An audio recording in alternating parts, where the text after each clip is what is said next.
Ashama harkafuun akkam jirtu daawwattoota keenya. Kun qophii alangee kan torbaanitti yeroo tokko isin bira ga'udha. Qophiin alangee keenya kan guyyaa har'aa sirni haqaa naannoo Oromiyaa keessatti maal fakkaata dhimma jedhu irratti hoogganaa biiroo abbaa alangaa waliigala Oromiyaa obbo Guyyoo Waree wajjin turtii kan taasifnu ta'a. Mariisaa kan isin wajjin turan Haayiluu Miidhagsaati. Hanga xumura marii keenyatti nu faana turan affeerraa keenya.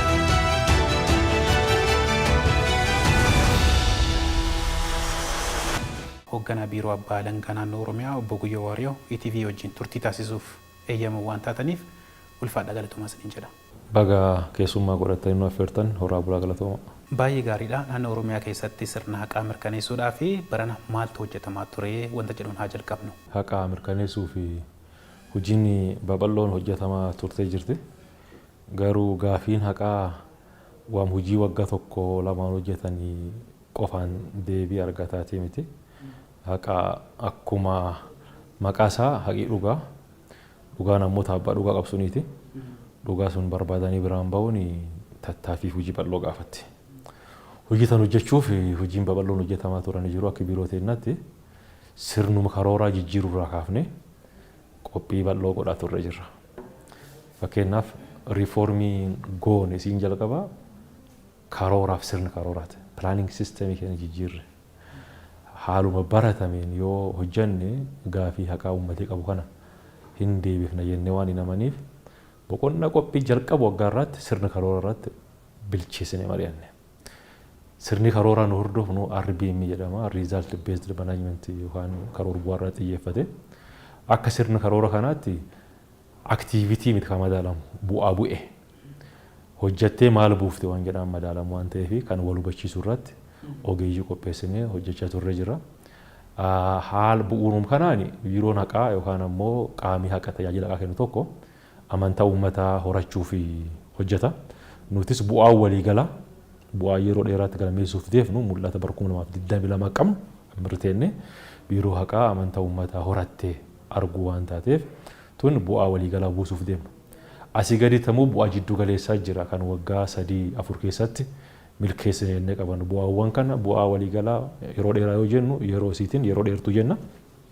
Bu'aa jiddu galaa yoo jennu yeroo isiitiin kenne jiddu gala jenna. Bu'aa battalata jedhanii jira. Bu'aa battalaati gaditti ammoo aktiivitii jira yookaan tarkaanfiiwwan waan kana milkeessuuf fudhatu. Isaan kun walitti hidhataniiti gartee tokko tokko bu'aa ta'ee kan dhufu waan ta'eef isaan kan cheenii isaa hiinee bu'aawwan jiddu galeessaa 4 karoorfannee socho'aa turre. Isaan maqaa dha'uuf bu'aan jiddu galeessaa tokkoffaani dhaqqabamummaa fi bu'aa qabeessummaa mirkaneessuuf hojjeta biiroon kun. Accessibility and effectiveness kan jennu sun jechuudha. Ittaansee si'aa'innaaf qulqullina dhaqqabdee tajaajila abbaa alangummaa kennita. Tajaajilli kenni sun ammoo hagam si'aawaadha. Ariitiin kennitee jirta. Istaandaardii sila tajaajilli sun itti kennamuu qabuun kennamee jira akka jedhu bu'aa jiddu galeessa lammaffaa goone. Si'aa'uu qofa osoo hin ta'in qulqulluu ta'uu qaba. Madaali isaa kan eeggate. Qulqulluu yennu biiroon kun tajaajila seeraa kenniti.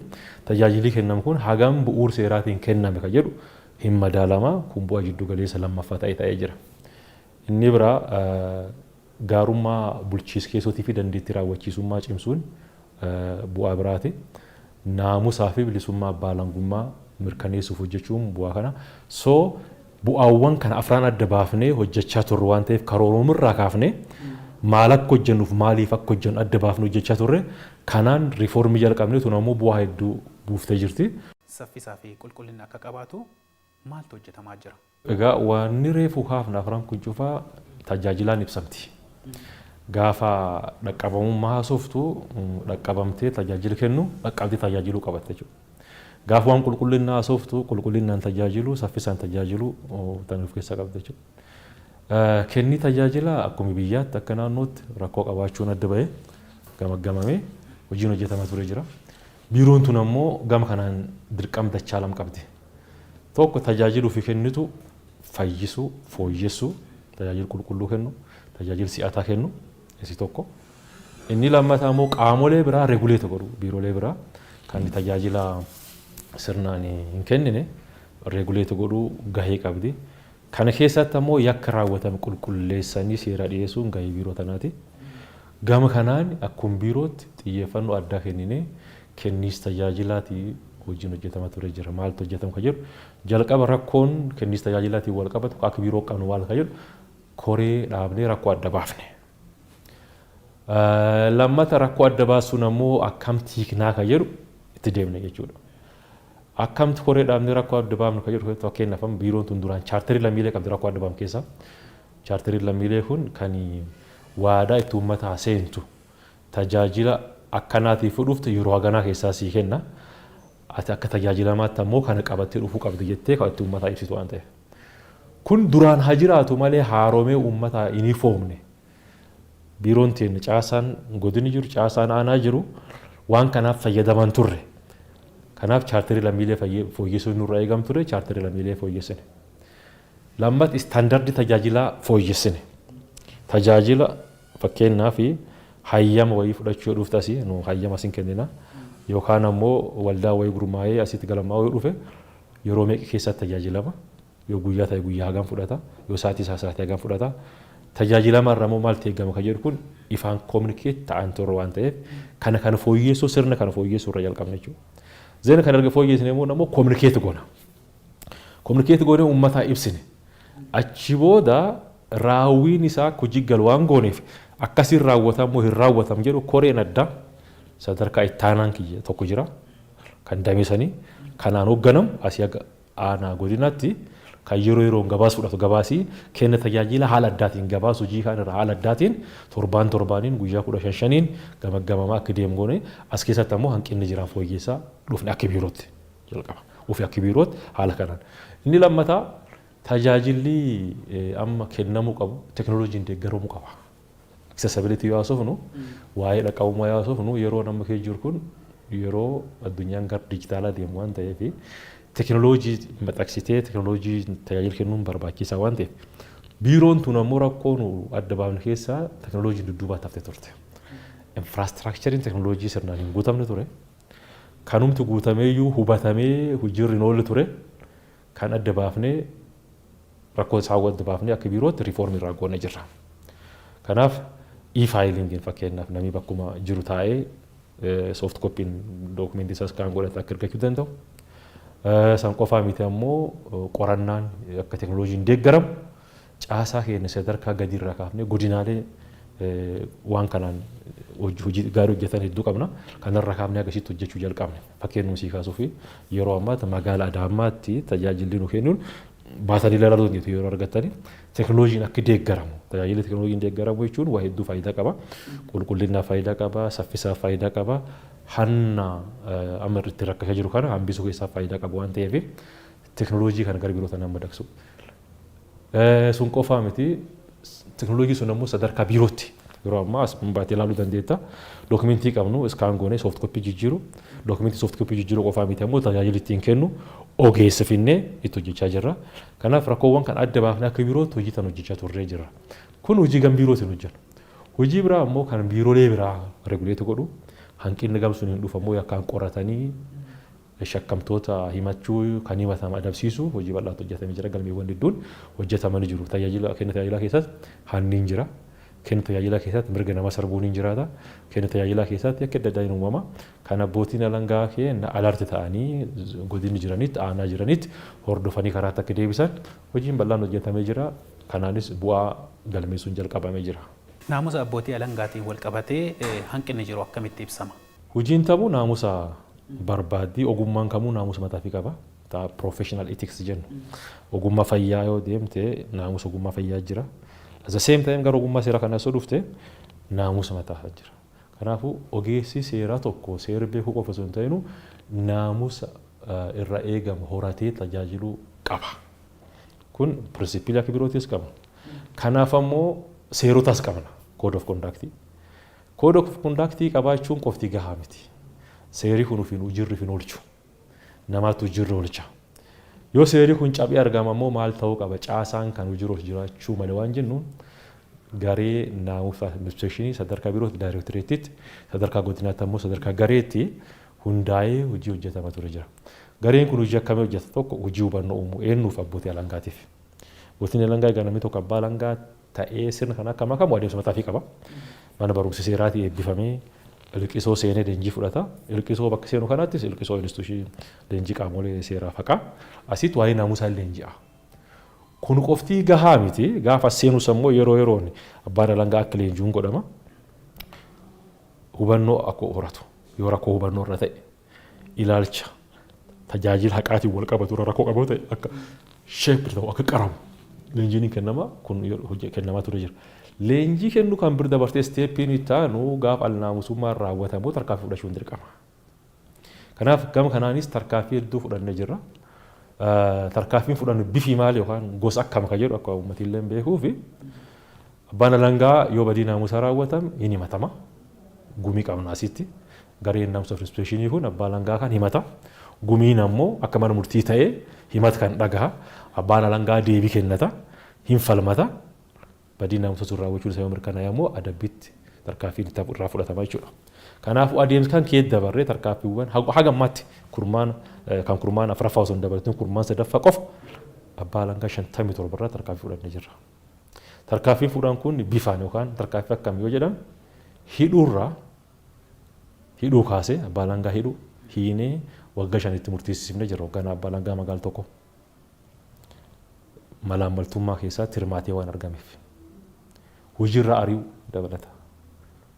Akeekkachiisa afaanii miindaa adabuu dambiin keenya ka'ee jiru waan ta'eef dambiin lakkoofsa 218 kan abbootiin alangaa naamusa abbootii alangaa ittiin bulu kan ka'ee jiru waan ta'eef kanaaf tarkaanfiiwwan akkanaa bal'aa fudhannee jirra. Tarkaanfiin kun akka dhumaatti gaafa fal'umaatti itti dhufta malee sila ogeessi kun akka inni naamusaa'ee qulqullinaan hawaasa tajaajila haqaa kennamu tu barbaadamu waan ta'eef kan irratti baay'ee hojjechuu nurra eegama. Waan jennaan nama adabdee ari'uun galmaa miti. Yoo immoo sadarkaa sun inni dhufe hin dhiiftu hin ariita. Bakka kiisii uummatarraa saamu bakka haqa gurguratu ari'uun dirqama. Garuu dursitee ogeessa kan sheep godhu irratti hojjechuu nurra eegama waan ta'eef jalqabbiin jiru dur hanqina qabna bakka kanatti. Leenjisuu hubachiisuu irratti hanqina qabna. Amma immoo jalqabbii baay'ee gaariitu hojjetamaa jiru waan jiru kaasuu barbaada.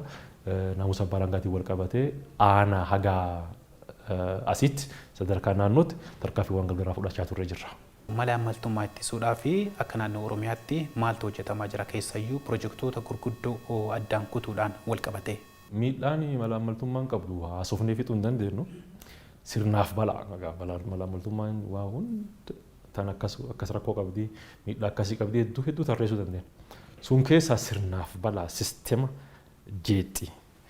Akka sadarkaa sun isiin hin dhufneef mootummaan xiyyeeffannoo addaa itti kennee koree dhaabee dhimmi kun akka sirraa'u akka qajeelu hojjechaa turre jira. Yeroo yeroottis ibsa baasaa turre jira.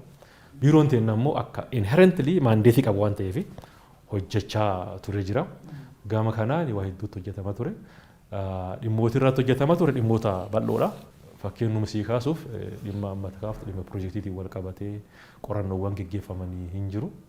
Kana keessa waliigaltee gulaaluu irraa kaasee dur hanqinni ture waliigaltee kontiraakteraa fi administreetiif kontiraakteraa fi qaama mootummaa gidduutti godhamu kana karaa seeraatiin biiroon abbaa alangaa gulaalaan turre baay'inaan.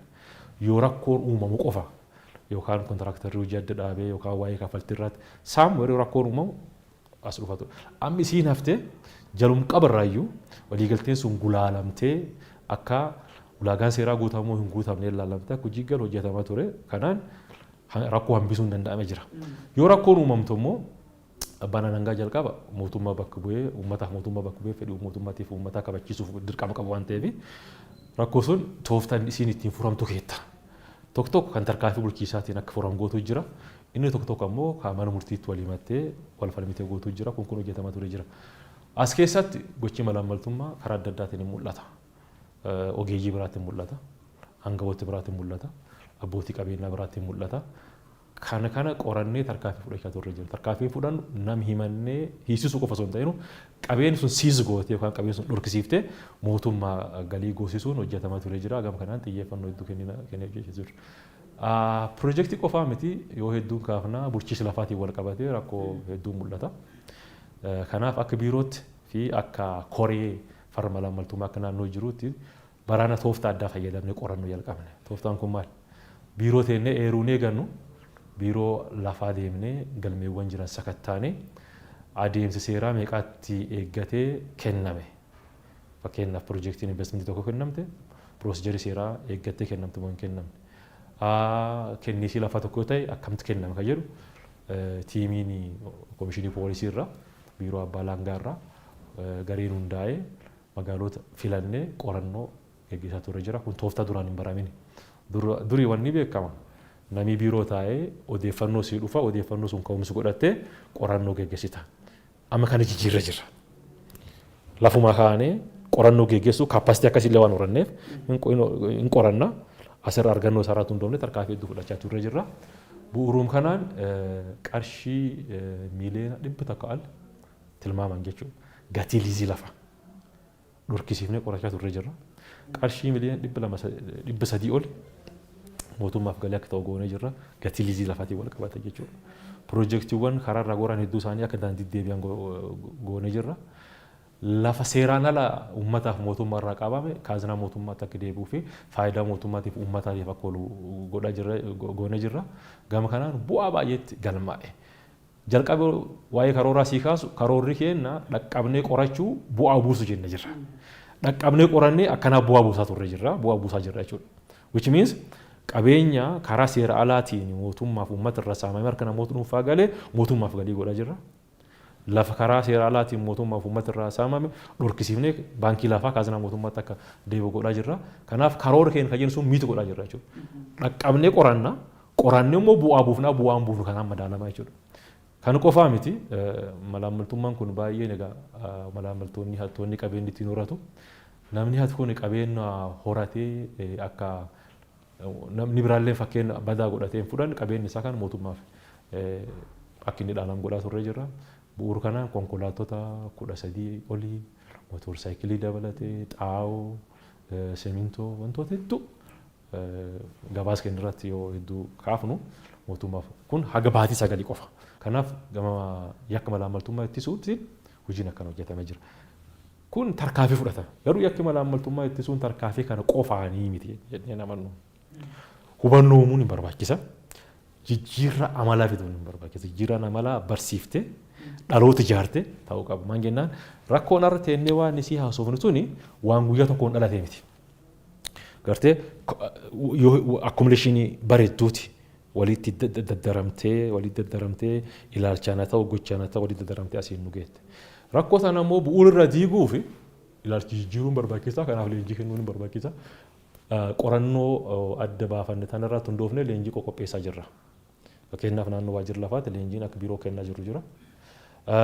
Naannoo ijaarsa yookaan bittaa mootummaatti leenjiin kennu jira. Fakkeen wantoota biraa kan rakkoo irratti argamu irratti leenjii kennuuf deemnu jira. Kanaaf haala kanaan malaamaltummaa ittisuuf hojiin hojjetamaa jiru jira jedhee kaase.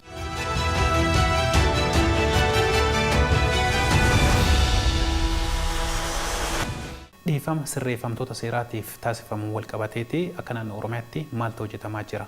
Jalqaba konseptiin dhiifamaa hubatamuu qaba. Dhiifamni mirgaa miti. Yoo akka mirgaa akka gaafatamu miti. Privilege kan yoo tamanamu mootummaatti akka mootummaatti yaadame yeroo kanaatti dhiifamni hin barbaachisu jedhamee kennamu malee waan akka mirgaatti kileem godhamu miti. Haa ta'u immoo yeroo isaatti eegatee akka biirootti hojiin hojjetamu jira. Yeroo isaa eegatee jechuudha. Kun yeroon isaa immoo akkasitti karoorfattu. Wanni hubatamuu qabu jalqaba gaafiin kun yeroo baay'ee ka'u akka mirgaatti. Akka mirgaatti miti dhiifamni kan ka'u. Dhiifamni mootummaan itti amane yeroo kanatti dhiifama akkasii godhuu qabu yoo jedhu kan godhu malee akka mirgaatti yeroo akkanaa ta'ee jira yeroo akkanaa keessatti raawwatame jedhee kan biiroonis ittiin gamaggamuu miti mootummaanis itti gaafatamuu miti jalqaba hubannoon kun sirrachuu qaba. Kun akkuma jiruutti ta'e numma akka mootummaa naannoo keenyatti yeroo dabre waggaan dura godhamee ture. Yeroo isaa eeggate ammaatis wanti yaadamaa jiru hin jira. Asi gaafa yeroon isaa geetti bal'inaan kaafna waan ta'eef konseptiin akka naa hubatamu barbaadu kan mootummaan yaade yeroo isaatti godhu malee akka as of right kun hin taane kun ta'ee waan haasa'amu miti jechuun barbaadeeti. Rakkoon ragaa sobaa naannoo Oromiyaa qofa osoo hin taane biyya kana baay'ee rakkisaa akka jiru kan beekamudha. Rakkoo kana hambisuudhaaf maaltu hojjetamaa jira? Dubbitan guyyaa guutuu illee aduu haasofne haasaa isii hin finnu.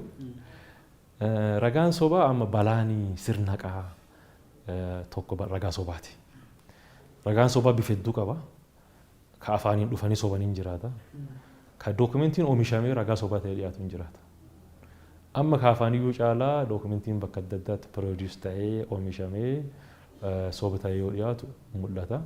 Kun ammoo manni murtiillee haa ta'uuti biiroo haqaa yookaan biiroo abbaa langaa qorattoota poolisii yeroo itti dogongorsiisuun mul'ata. Balaan isaa salphaa miti.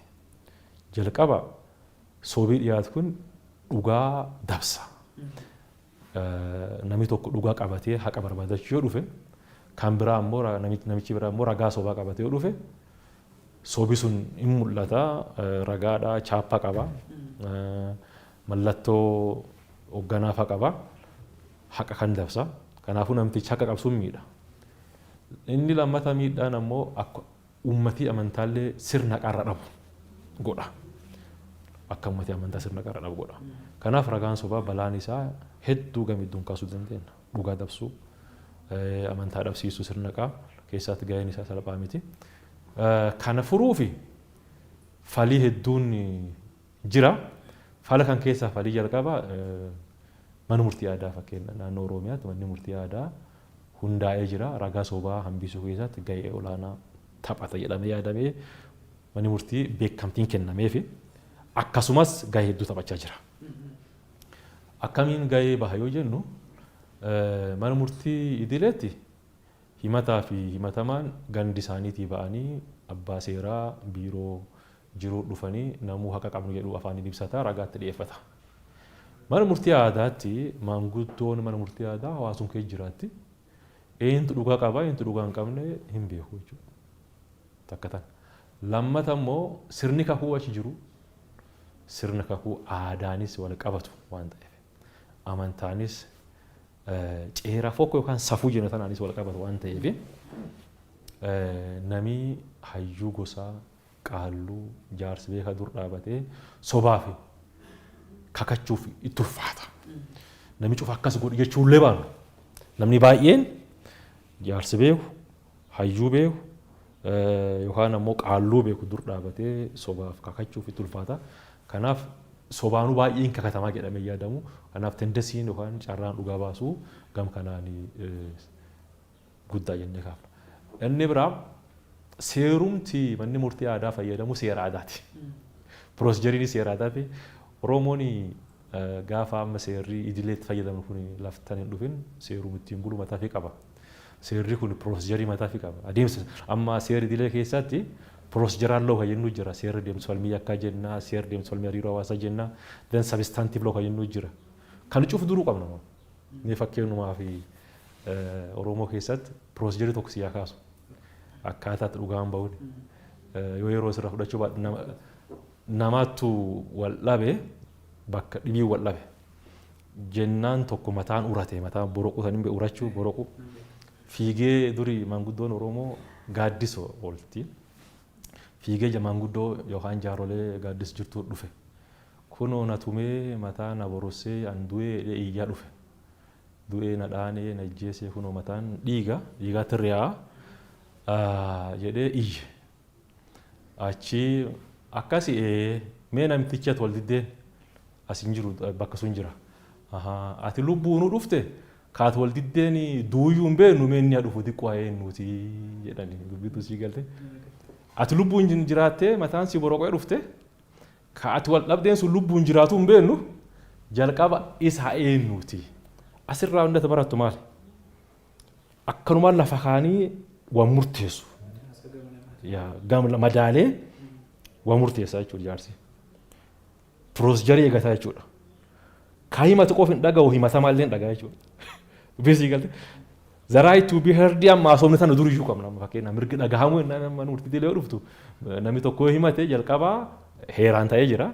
Heeraa keenya keessa waan jiruuf mirgi namni himatamee jira, mirgi namni shakkamee jira keewwata heeraa 1920 keessa kan duriyyuu qabna. Maaf dubbitan sii fide? Piroosijerii tanaatti eegamee dhugaan baha mana murtii aadaatti.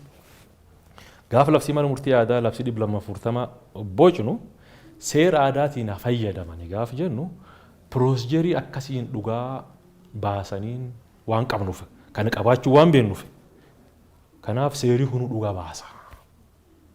The right to be heard and ensure godha. Sigale. Gambiraatiin jecham kan ibsuuf ijjeechilleen abbaa waa gaafatteedhaan osoo wasiin gaafannee wasitti murteessan.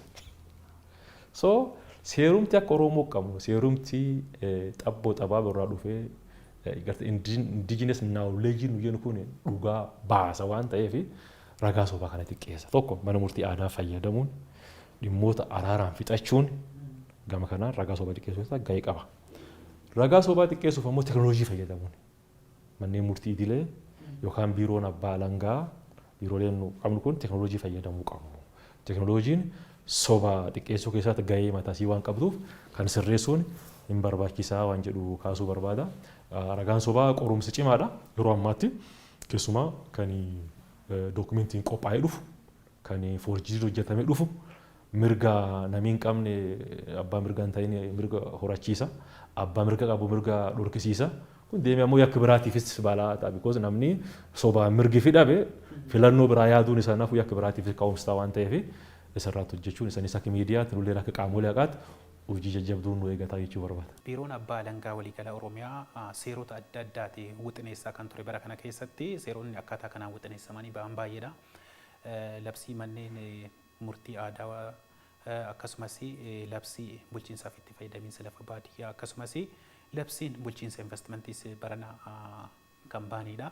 Labsiiwwan kunniin adeemsa akkamii keessatti bahaa turanii qulqullina akkamiitiin bahaa turanii wanta jedhullee osoo ilaalle. Maandeetii yookaan hojii biiroo abbaa alangaa keessaa tokko seera wixineessuu. Seerri wixinaa'u kun qulqullina isaa eeggachuu qaba. Qulqullinni isaa akka eeggatuuf qorannoo irratti hundaa'uu qaba. Dur hanqinni jiru dhibba hanqinni yoo cufaa jechuullee baannu seeronni baay'een qorannoo irratti hundaa'ani.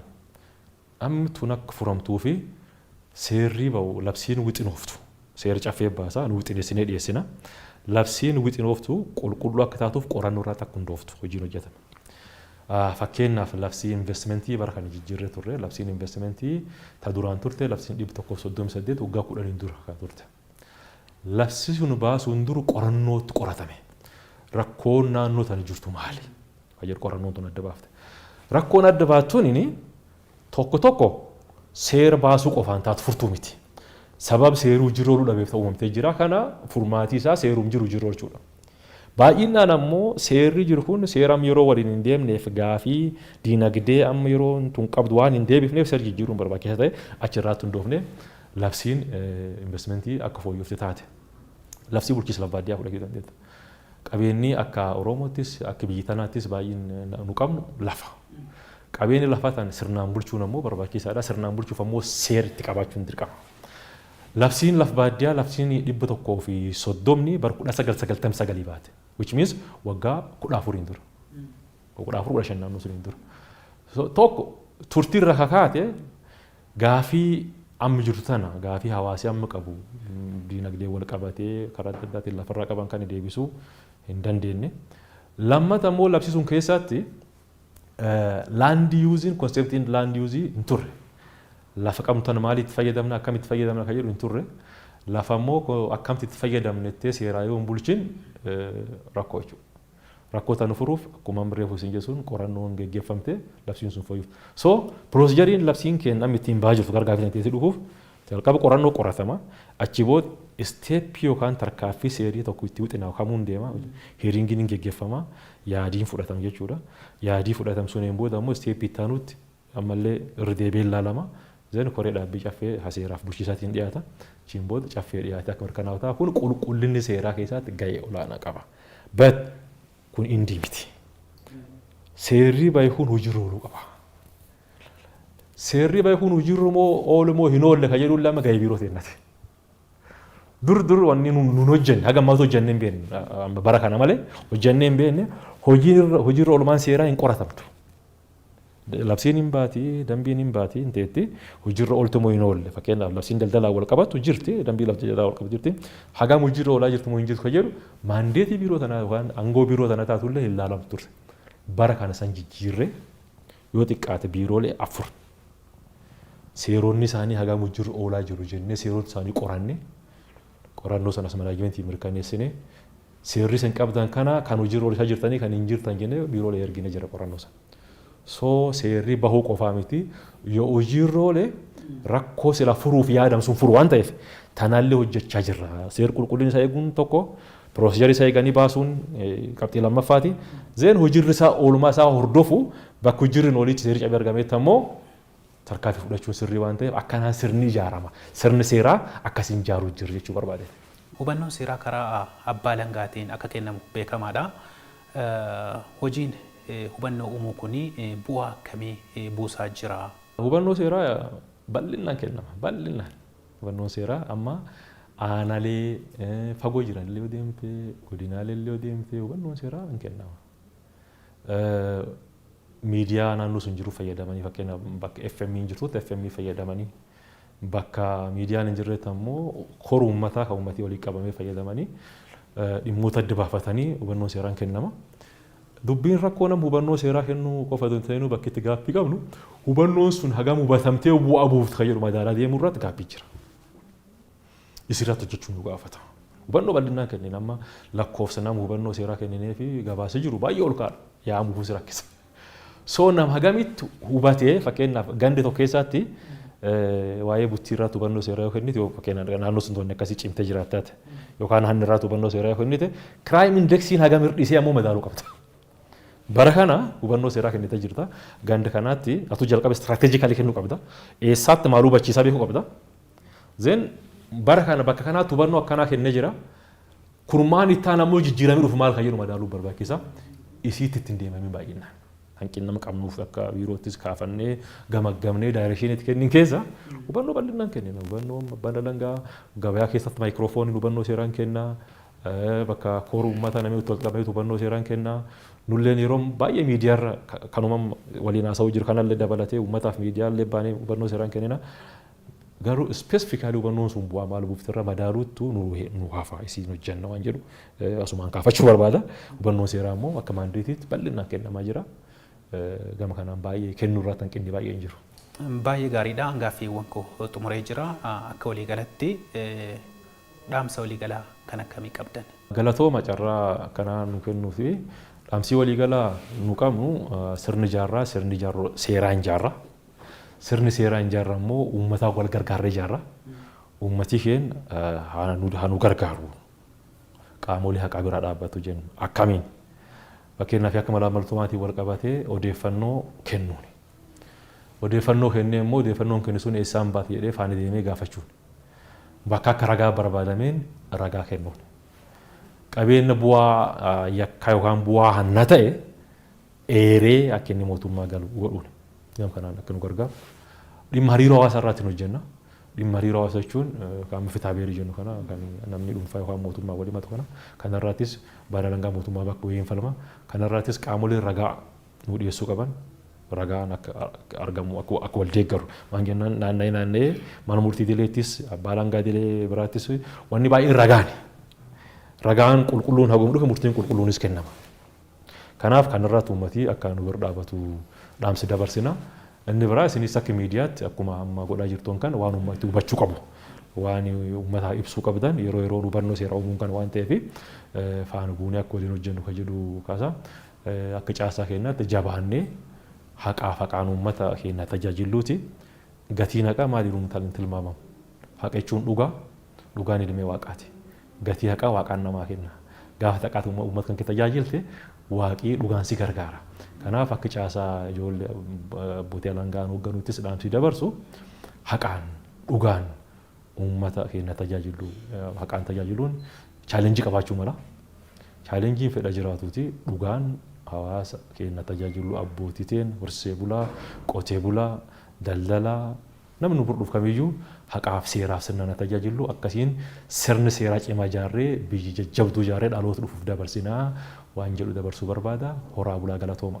Hoogganaa biiroo abbaa alangaa waliigalaa Oromiyaa obbo Guyyoo Waariyoo ETV wajjin turtii waan taasiftaniif ulfaadhaa galatooma isiniin jedha. Ulfaadhaa galatooma isinillee. Hayya daawwattoota keenya qophiin alangee guyyaa har'aa kanumaan goolabamee jira. Mariisaa kan isin wajjin turan Haayiluu Miidhagsaati. Marii biraatiin hanga wal agarrutti turtii gaarii.